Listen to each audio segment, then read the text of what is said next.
I must start by commending REREC for the work that you have been doing in facilitating last mile connectivity to the rural areas. This is very much in line with our bottom-up economic transformation agenda, where we strive to facilitate the lives and livelihoods of those who are operating at the bottom of the economic pyramid. You are aware that one of the challenges we have been facing in Kenya, as in many other developing countries, is the issue of unemployment. And deliberately and consciously as a government, we are coming up with programs that can create jobs right there in the villages so that we also stem the rural-urban migration in search of jobs. So REREC is a key facilitator in this through your connectivity of electricity on one hand, but also support to businesses. Today you are not able to do any business without power, without electricity. So REREC in this regard plays a critical role in facilitating businesses in the rural areas through electricity connectivity. And the same thing with public institutions such as schools, health centers, and so on and so forth. I'm glad that you are pursuing green energy in the pursuit of your mandate. That really is the direction to go. And in line with that, you did set out certain strategic objectives to pursue during the period 2023-2024 financial year. And the first one was to develop and promote the use of renewable energy, and another one is to facilitate enhanced electricity connectivity, more so in the rural areas. But informed by those objectives, you made specific commitments to install 258 extension transformers in 258 constituencies. You also did commit to electrify 340 public facilities, including trading centers, schools, and health centers, and also to maintain 150 solar PV systems installed in primary schools and undertake 55% electrification of the Galana Kululu food security project. With those strategic intents, and of course in line with your core business emanating from your mandate, you committed to undertake electrification of public institutions, undertake installation of transformers in constituencies, undertake electrification of the Galala Kululu food security project, facilitate maintenance program in primary schools with respect to solar, install the Kenya off-grid solar access project with new solar pumps, and also facilitate ease of doing business, among others. With those interventions, we did discuss with you people at the beginning of the last activity period the expected outputs in each area, the output indicators, and the targets. Those were that was done in a very participatory manner, a negotiated process. We negotiated, we validated, and ratified the expected outputs and the output indicators and the specific targets for each activity of program. That then informs the basis of the performance evaluation at this point in time. So we are basically looking at statistical evidence to confirm that those targets were met or the indicators were realized as was envisaged. It will be as objective as that. So at this point in time, we cannot review the expected outputs. We can't review the output indicators. We can't review the targets, isn't it? And I'm aware you have done some preparation towards this exercise.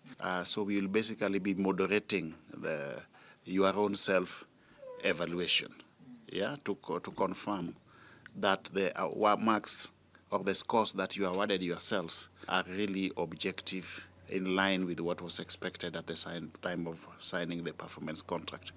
As government, we are taking this performance evaluation and performance contracting very, very seriously. We want to institutionalize the culture of performance management in the entire public service. And that is why we are appealing to organizations to cascade the performance management framework all the way down to the individual scorecard, so that each and everybody in the public service can be held accountable by way of results. organizations in the public sector are financed largely through the exchequer. And because we are utilizing public funds to execute our mandate, we must also be accountable to the Kenyan people, isn't it? Yeah? And that is what we need to do at all levels, starting with the CEO, the heads of departments, up to individuals in institutions. Everybody, virtually everybody in the public service is going to be held accountable. Moving forward, we also want to tie performance evaluation or performance contracting to reward management. Yeah? To the extent that those institutions which excel in performance or exceed in the set target will be rewarded commensurately, yeah, through the necessary support, including but not limited to additional funding by the exchequer. But equally, those institutions or organizations which are not performing will face sanctions, including individuals in those organizations. And organizations which are perpetually non-performers should be allowed to die their natural deaths. Gone are the days when we kept on pumping money into organizations which are not performing. It does not make sense. It simply does not make sense. Either you justify your existence or you face closure. And recently you saw that we have proposed certain mergers, yeah, of institutions, yeah, or we have also opted to do away with certain institutions. It's basically a question of justifying your existence as an organization. So I really want to urge you guys to work as hard as possible so that you effectively execute your mandate and support the implementation of the bottom-up economic transformation agenda as is envisaged. We implement various projects across the country. We have line projects. That's where we do the power lines that you see across the country. But we also do projects in constituencies that are far away from the grid. Our work spans the entire of the 290 constituencies. So wherever you go within the country, we are there, either having an off-grid program or a grid program. Just to say that our funding, 85% of our funding is through the exchequer. So the exchequer has had a deliberate effort to improve on our renewable energy accessibility within the rural areas. The donors comprise of only about 15%.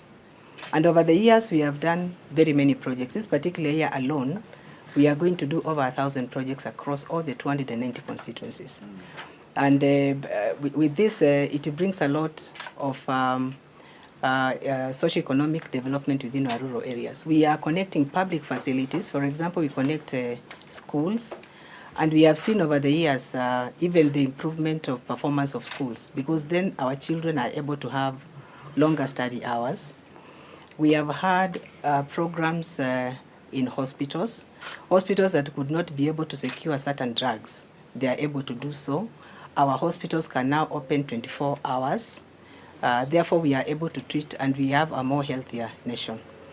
We have impacted our communities. Our communities have had even opening small businesses. When you go to a place where we have done these projects, you will see salons, posho mills, and therefore we have brought money into people's pockets. We have close to 1,000 contractors that are doing our work.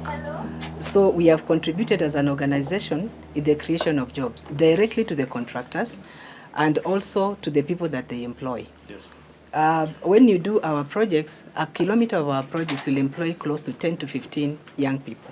So when you multiply by the number of kilometers we do in a year, we are contributing immensely into the number of people then that get employed by the contractors. We have suppliers, everybody, it's a supply chain. And therefore we have also contributed towards creating employment. Recently, sir, we have also paid attention to areas that are far away from the grid, specifically the islands. We have done what we call the mini grids, and we have been able to open up those islands in the Indian Ocean. Recently, we commissioned Mageta Island with the president. We also commissioned Takawiri and Gode with the CS. The president also commissioned for us one that is in Kilifi, and we have been able to connect collectively almost 15 to 20,000 customers. And these are areas that would never have seen electricity in the islands. Yes. So this organization is strategic in the sense that as you grow the country, as you grow the GDP, you start with the littlest person, which is the community. You start from the community. And therefore, we are very happy as an organization to be part of transformation of this country, to ensure that our rural communities also participate in the growth of our country, both economically and socially. So this particular year, we are also working together with counties.